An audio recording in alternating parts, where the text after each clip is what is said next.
तीनों ने गुरु की,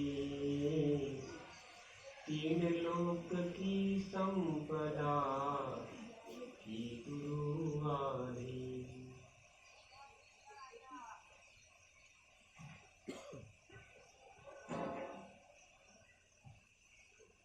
आज गुरु पूर्णिमा है।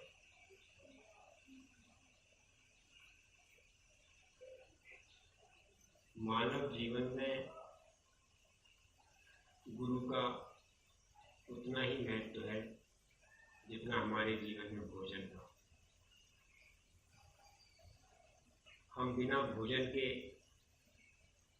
कितने दिन तक जीवित रह सकते हैं? हमारा शरीर निढाल हो जाएगा अगर हमको भोजन नहीं मिलेगा। क्रश हो जाएगा हमारा शरीर। लेकिन क्या कभी हमने विचार किया कि अगर हमारे जीवन में गुरु नहीं है तो हमारी आत्मा भी क्रश हो जाएगी।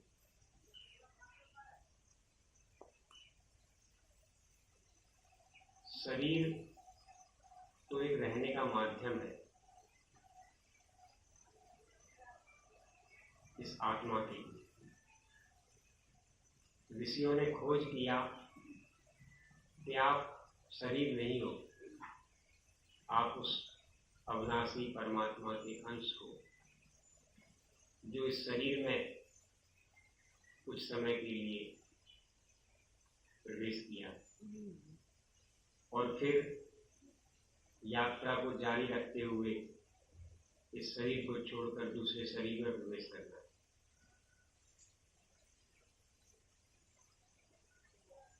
समाज में, हमारे देश में राजाओं ने एक सुशासन स्थापित किया। उसका मूल कारण था कि उनका सबका एक गुरु होता था और उस गुरु, जिसको राजगुरु कहते थे, उसके मार्गदर्शन में राजा लोग शासन करते थे। उस समय भारत विश्वगुरु की उपाधि से विभूषित किया गया। समृद्धि की पराकाष्ठा। विदेशियों ने भारत को सोने की चिड़िया कहकर संबोधित किया।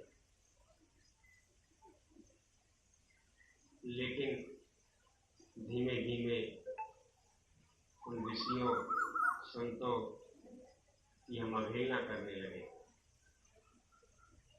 उनके बताए मार्ग से भटक गए। आज भारत लोहे की चिड़िया भी नहीं है। लोहे में भी चीन, जापान और बहुत सारे देश आगे हैं। हम विदेशों से हथियार खरीद रहे हैं, पनडुब्बियां खरीद रहे हैं, जहाज खरीद रहे हैं, सारे।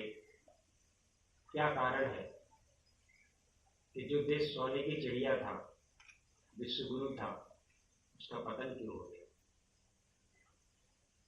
ऐसी स्थिति आई कि हमें अनाज भी जो है अमेरिका और विदेशों से मंगाना पड़ा। वो भी सड़ा गला अनाज उन्होंने भेजा। तो विषय ये है कि हमारे जीवन में, मानव जीवन में गुरु का महत्व क्या है। शास्त्रों ने बड़े तरीके से गुरु की महिमा का वर्णन किया। तुलसीदास जी ने कहा, सब धरती कागज करूं, लेखनी सब बन रहा है, सात समुद्र की मस करूं, गुरु गुण लिखा न जाए।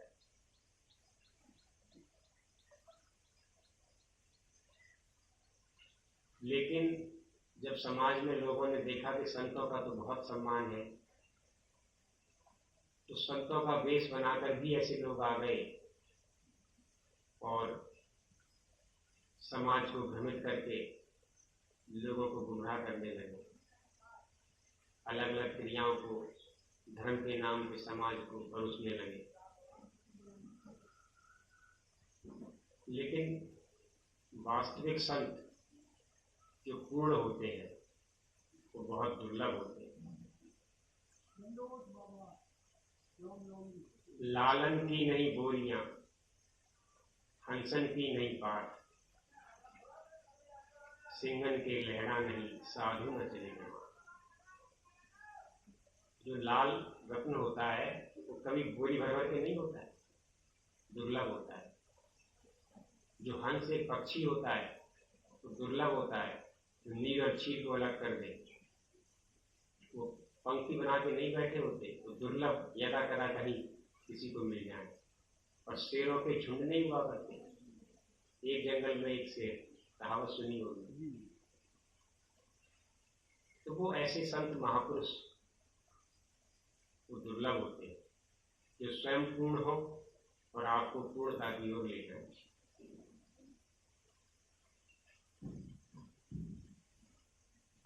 समाज में इन्हीं गुरु के सम्मान को देखकर बहुत सारे आडंबर और क्रियाओं का विस्तार किया गया।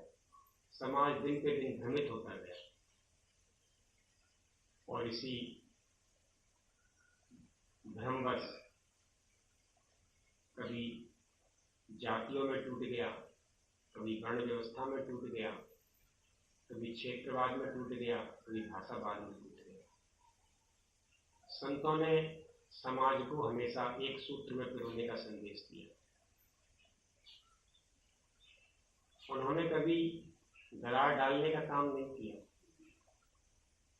उन्होंने एक ईश्वर का संदेश समाज को दिया, सबको ईश्वर से जोड़ने का प्रयास किया ताकि सुख और शांति उनके जीवन में अनवरत बनी रहे।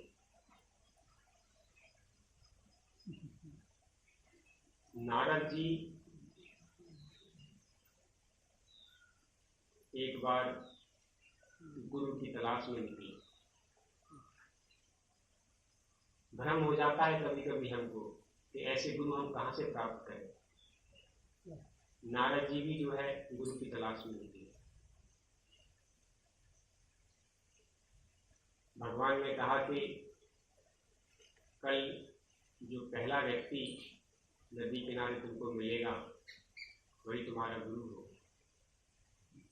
सुबह सुबह पहुंच गए, तभी निगाह पड़ी, एक मछुआरा कंधे पे मछली का जाल, मछली लटकाए हुए चला आ रहा है। तुरंत मुंह फेर लिया, अरे ये कैसे व्यक्ति आ गए पहले सुबह ही सुबह, इसके दर्शन हो गए।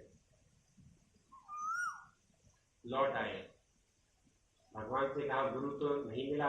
मछुआरा बोले तुमसे बहुत बड़ी भूल हो गई, तुमने अपमान कर दिया, तुमको 84 लाख योनियों तक भटकना पड़ेगा। तो प्रार्थना किया, तो भगवान गलती हो गई। तो बोले ठीक है, कल दोबारा जाओ। कल दोबारा फिर पहुंच गए सुबह, जाके देखा तो फिर वही मछुआरा चला आ रहा था। जाके प्रणाम किया,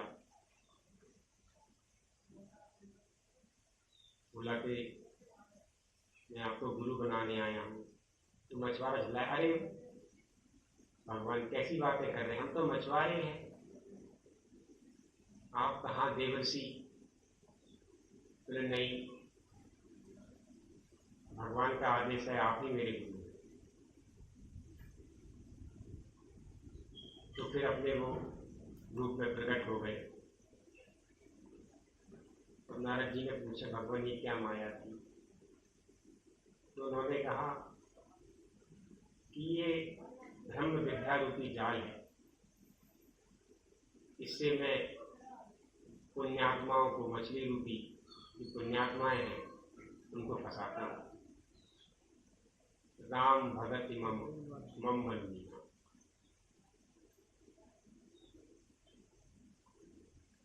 तो भक्ति रूपी जल है और ये मन ही मछली है, और भगवान जब इसको पकड़ लेते हैं अपने धर्म के जल रूपी जाल में, तो हमें ईश्वर की प्राप्ति होती है। फिर चर्चा किया कि भगवान हमको तो 84 लाख तक भटकना पड़ेगा, तो बोले ठीक है, एक कागज पे भगवान से लिखवा लाओ कौन कौन सी योनियां हैं 84 लाख जिसमें तुमको जाना है।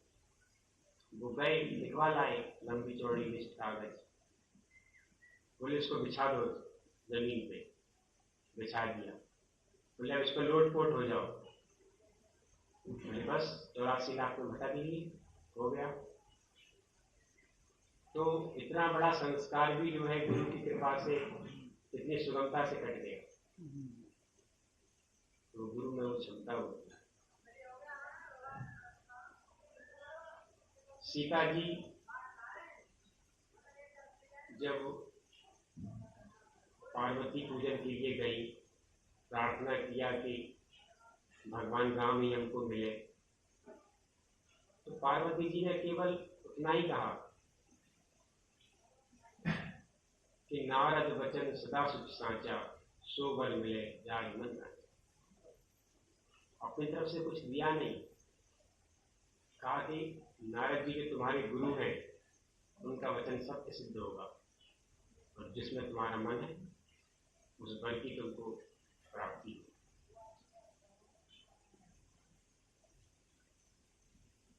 हम किसी अधिकारी के पास जाते हैं, कलेक्टर के पास, एसपी के पास, तो कितनी सावधानी बरतते हैं।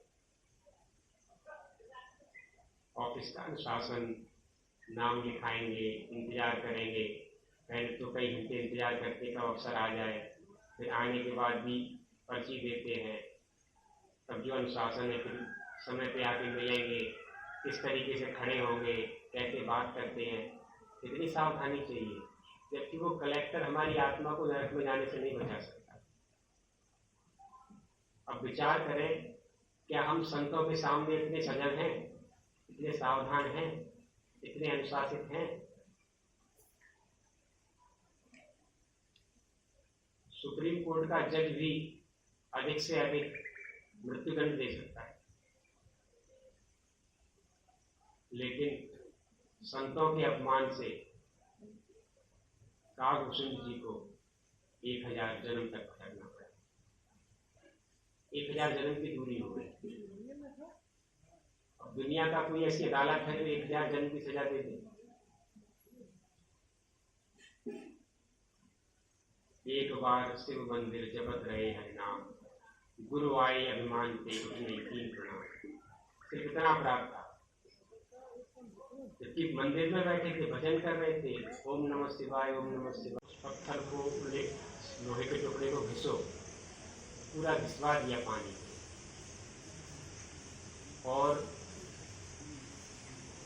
उसको समुद्र में फेंकवा दिया। उसका घिसते घिसते एक छोटा सा टुकड़ा बचा, उसको एक मछली निकल गई और उस मछली को एक मछुआरे ने पकड़ा। तो वो टुकड़ा जब निकला तो उसने कहा ये तो मेरे किसी काम का नहीं है। उससे बहेलिये ने ले लिया और उसने अपने धनुष और तीर के उस पर नोक पे लगा लिया और उसी तीर से भगवान कृष्ण के पैर में लगा, उन्होंने अपने शरीर छोड़ने का माध्यम बनाया। और जो लोहे का चूर्ण फेंक दिया था वो 80 नाम की एक घास बन के वहां उगा है।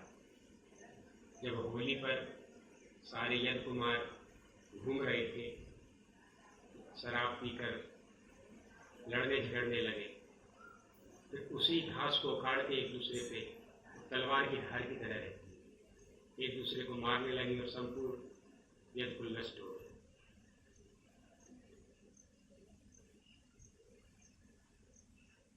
एक बार अष्टावक्र ऋषि जा रहे थे, 8 जगह से टेढ़े थे, लेकिन जब रास्ते में कुछ गंधर्व कुमार मिले तो उनको देख के मजाक बनाने लगे, व्यंग करने लगे। देखो इनकी चाल तो कितनी बढ़िया है। वो कुछ बोले नहीं, चुपचाप अपना रास्ता बदल के दूसरी तरफ चलने लगे। फिर उनके सामने आके खड़े हो गए, फिर कुछ व्यंग करने लगे। तब उन्होंने कहा कि तुम अपने यौवन के मद में जितने गिरा रहे हो, जाओ सर हो जाओ। वही अघासुर नाम के राक्षस हुए, इसका भगवान कृष्ण ने उद्धार किया। तो संतों का अपमान हमें कितना दुख दे सकता है, हमारी आत्मा को कितनी गहराई में, गर्त में ले जा सकता है।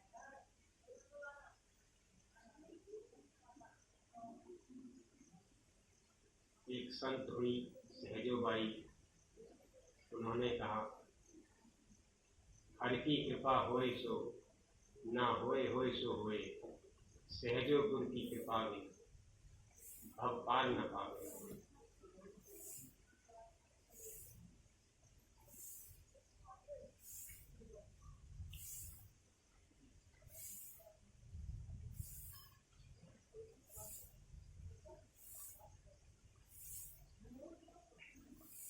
संतों का मार्गदर्शन हमें कितनी ऊंचाई तक ले जा सकता है।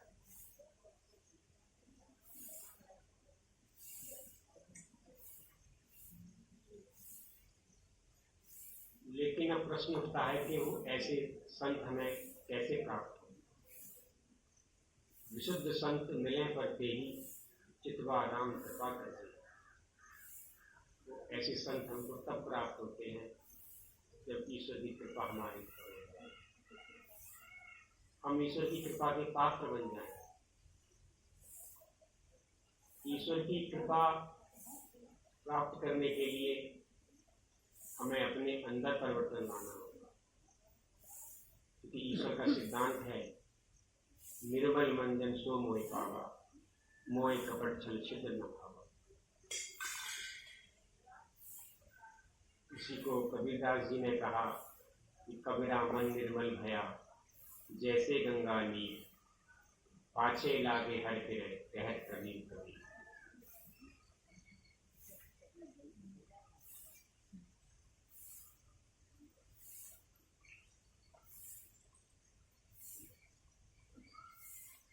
महर्षि पतंजलि ने कहा कि यम और नियम के द्वारा हम अपने अंतःकरण को शुद्ध कर सकते हैं। 5 यम उन्होंने बताए, अहिंसा, सत्य, अस्तेय, ब्रह्मचर्य और अपरिग्रह। 5 नियम शौच, संतोष, तप, स्वाध्याय, ईश्वर की।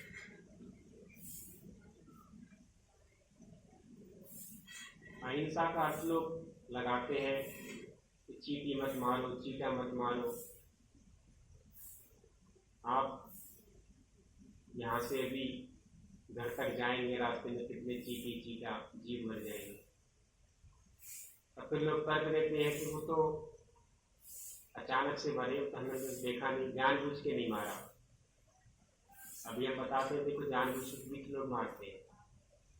इस चींटी में और हाथी में एक ही आत्मा है। क्या आत्मा कोई छोटी बड़ी होती है? हर जीव में वही आत्मा है। अभी बुखार हो जाए, जुकाम हो जाए, तो बैक्टीरिया को मारने के लिए दवाई खाते कि नहीं खाते? उसमें भी तो वही आत्मा है। तो हम हिंसा कर रहे हैं कि अहिंसा कर रहे हैं? अगर हम सोच लें अहिंसा का व्रत में किसी को मारना ही नहीं है, तो फिर दवाई खाना बंद कर दो।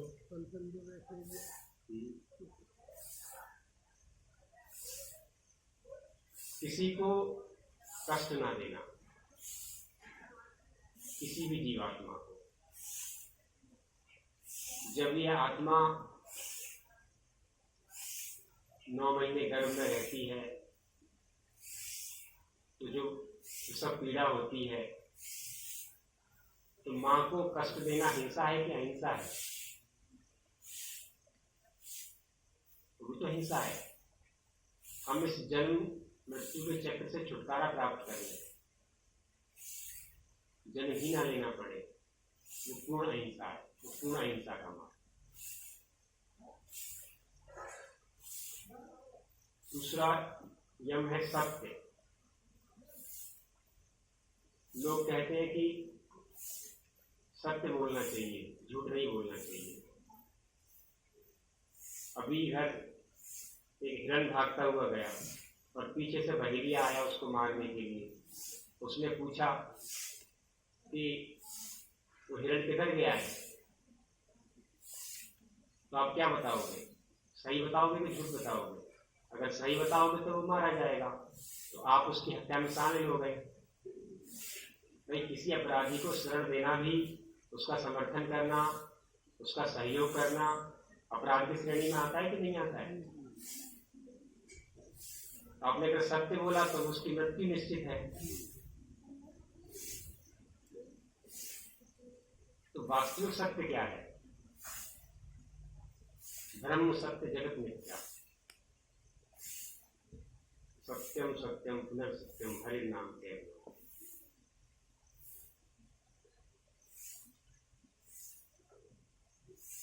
अस्तेय, अस्तेय का अर्थ लोग लगाते हैं कि चोरी ना करना। एक बहुत सात्विक चोर था। राजा ने बहुत खुफिया लोग लगाए, बहुत सेना लगाई, तब जाके पकड़ में आया। उन्होंने कहा इसको मृत्यु दंड दो, उसने बहुत चोरियां की है, इसने राज्य में तहलका मचा रखा। तो उसने कहा जो जल्लाद से कि मैं एक ऐसी विद्या जानता हूं जिससे राजा का धन कभी खत्म नहीं होगा। तो अब जल्लाद की तो हिम्मत नहीं डायरेक्ट कह दे राजा से, तो उसने अपने उच्च अधिकारी से कहा, मंत्री से कहा, शायद उन्होंने उसको बुलाया, बोले पूछा। उन्होंने कहा कि मैं सोने की खेती करना चाहता हूं। बोले सच बोल रहा है कि हाँ। तो उसको राजा के सामने पेश किया गया। राजा ने कहा कि तुम सोने की खेती कर सकते हो? बोले हाँ। बोले आप सोने के गेहूं जो है आप मुझे बना के दे दीजिए।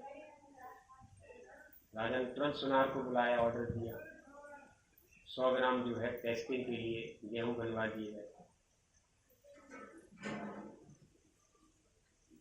और दरबार में सारे लोग खड़े थे। राजा ने कहा अब क्या करना है बताओ, इसको बो जल्दी। तो बोले राजन, अगर मैं ही इसको बो लेता तो चोरी क्यों करता दिन रात? बोले इसको वो व्यक्ति हो सकता है जिसने जीवन में कभी चोरी ना की हो। तो राजा ने तुरंत मंत्री की तरफ देखा, चलो मंत्री जल्दी करो, इसको बो। तो मंत्री ने इधर उधर देखा, दूसरे मंत्री की तरफ देखा, क्योंकि सब जो है खजाने में से कुछ ना कुछ हेराफेरी करते हुए हमने बो दिए और फिर होगी नहीं तो गड़बड़ हो जाएगी। तो बोले पहले से ही बता दो।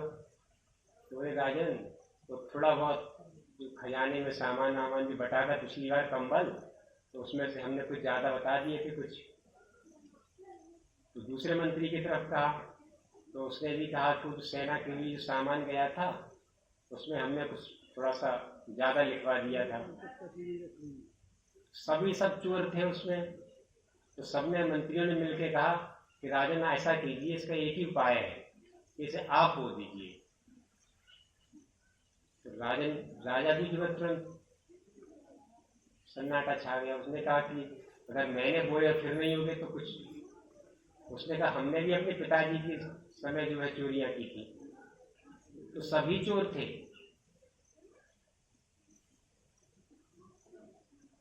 तो जब तब उस चोर ने कहा कि राजन, जब सभी चोर है राज्य में तो सजा केवल मुझे ही क्यों मिले?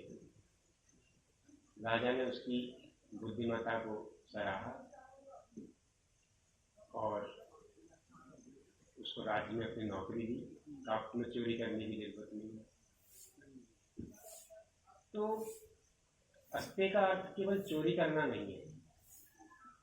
हम चीजों को छुपा के प्रस्तुत करते हैं। हम अपनी तारीफ मार करते हैं कि मैंने तो इसको कुश्ती में उसको पटक दिया था, हमारे दादाजी के पास तो इतना लंबा बांस था कि खड़ा करके घुमा दो तो आकाश में छेद हो जाए और बारिश हो जाती थी। हम दिन रात जो है अपनी बड़ाई करते रहते हैं, ये भी एक चोरी है। ब्रह्मचर्य, ब्रह्म आचरति स ब्रह्मचारी।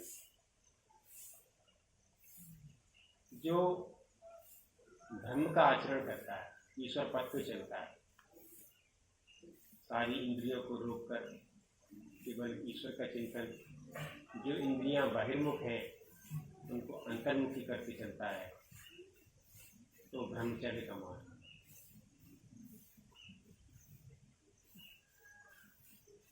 सत्यम वद।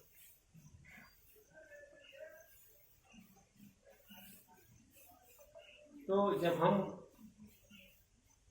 अहिंसा, सत्य, अस्तेय, ब्रह्मचर्य और अपरिग्रह, किसी वस्तु का संग्रह ना करना परिग्रह कहलाता है। हमारे जो अनंत जन्मों के संस्कार हम दिन रात संग्रह करते रहते हैं। हमने आज किसी के साथ बेईमानी कर ली, किसी का धन ले लिया, किसी को कष्ट दे दिया, तो एक संस्कार हमारी आत्मा के साथ जुड़ गया, वो संग्रह हो गया। भगवान कृष्ण ने कहा, यस सर्वे समारंभा काम संकल्प वर्जिता ज्ञानाग्नि दग्ध कर्माणं तमाहु पंडितम बुधा। सारे कामनाएं और संकल्प जब ज्ञान रूपी अग्नि में नष्ट हो जाते हैं, ऐसे महापुरुषों को लोगों ने पंडित कहा। तो हमारे संकल्प ही हमारी साधना में बाधा है।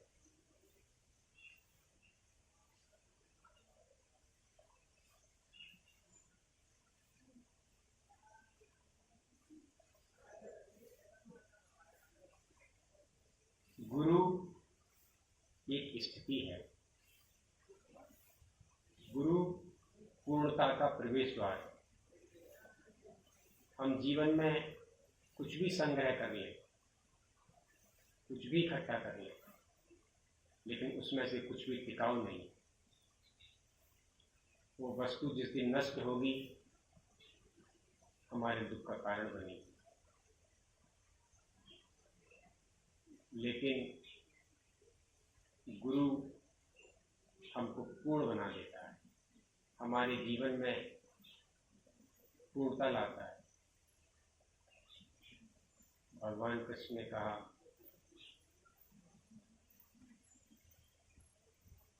न मे पार्थस्ति त्रिलोकेषु कंचन। तीनों लोकों में मुझे कोई भी कर्तव्य शेष नहीं।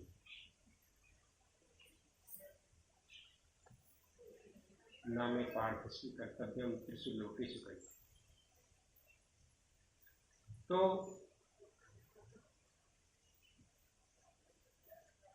हम दिन रात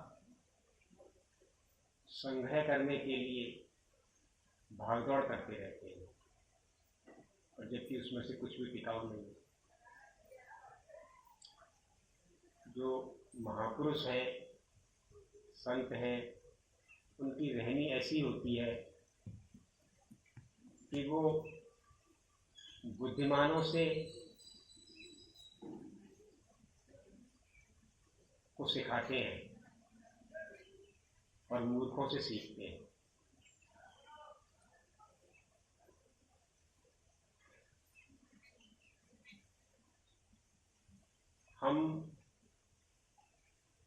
ऐसे संत महापुरुषों को कैसे प्राप्त करें, कैसे ढूंढें, उसके लिए कहीं भी भटकने की आवश्यकता नहीं। हम अपने अंदर जब पात्रता ले आएंगे यम और नियम के पालन करके, तो हमारा आसन स्थिर होगा, हमारा प्राणायाम पकड़ में आएगा, हमारी इंद्रियां संसार में विचरना बंद कर देंगी और हमारा मन ध्यान की स्थिति से होते हुए समाधि की स्थिति तक पहुंच जाए।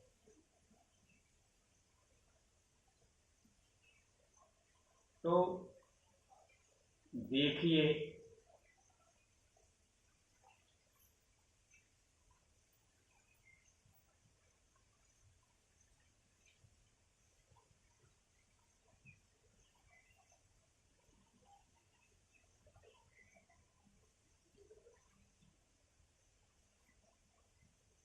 जिस दिन वो हमारे अंदर योग्यता आ जाएगी, तो वो महापुरुष जहाँ कहीं भी होंगे वो हमको ढूंढते हुए आ जाएंगे, या किसी न किसी माध्यम से हमें अपने पास बुला लेंगे। तो हमें बस केवल अपने कर्तव्य को करते हुए एक 2-2.5 अक्षर का नाम ओम या राम, इसका हम अभ्यास करें, जपें, तो हमारा मन निर्मल होगा और वो निर्मलता ही हमें सदगुरु के प्रवेश का द्वार है।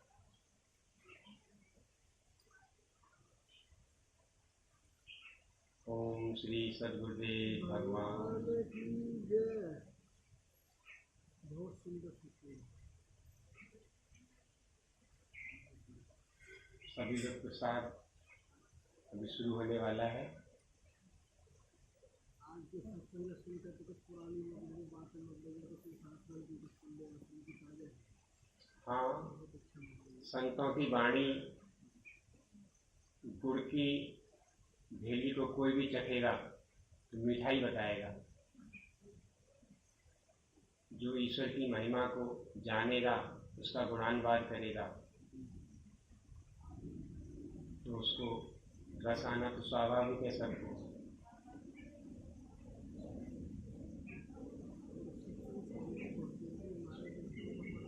क्योंकि बिना सत्संग के विवेक की जागृति नहीं होती।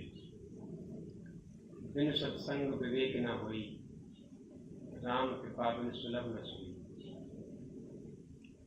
बिना सत्संग के हमारे अंदर विवेक नहीं जागृत, हमको सही पहचान नहीं होती कि सत्य क्या है और असत्य क्या है। देखो भंडारा प्रसाद, इतनी सुंदर सत्संग बहुत दिनों में सुनाएंगे। हाँ, सत्संग तो लोग रहे तो होता ही है।